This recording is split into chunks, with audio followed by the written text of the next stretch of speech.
সদের এই মাথা দিয়ে দুটি হরফ। তো সদের মাথাটা কেমন, একটু চ্যাপ্টা আকৃতির, আমরা ধরতে পারি যে একটা চ্যাপ্টা আকৃতির ফাঁকা অংশ এই।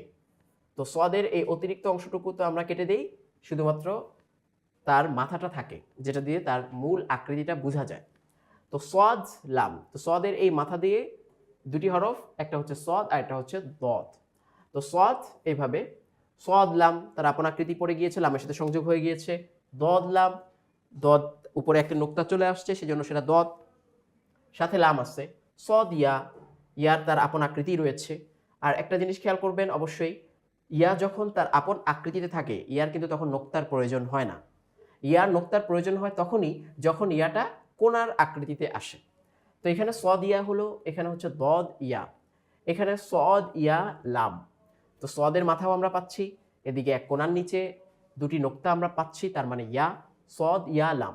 এদিকে দদ, সদের উপর যেহেতু নোক্তা রয়েছে, এক কোণার নিচে দুই নোক্তা থাকার কারণে ইয়া, এদিকে লাম, দদ ইয়া লাম। এখানে আমরা দেখি সদ বা লাম, সদের আকৃতি তো আমরা পেয়েই গিয়েছি, এক কোণার নিচে এক নোক্তা তার মানে বা, তো সদ বা লাম।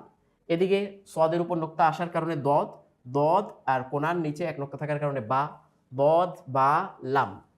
এখানে সদ নুন লাম, সদের আকৃতি এক কোণার উপরে এক নোক্তা আর লামের তার আপন আকৃতি।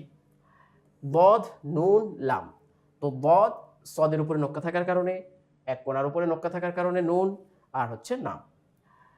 সদ সিন লাম, তো সদের আকৃতিও বুঝতে পারছি আমরা, তিন কোণা থাকার কারণে সেটা সিন হয়ে যাচ্ছে আর পরে লাম। তো সদ সিন লাম, এখানে হচ্ছে দদ শিন লাম, দদ শিন লাম।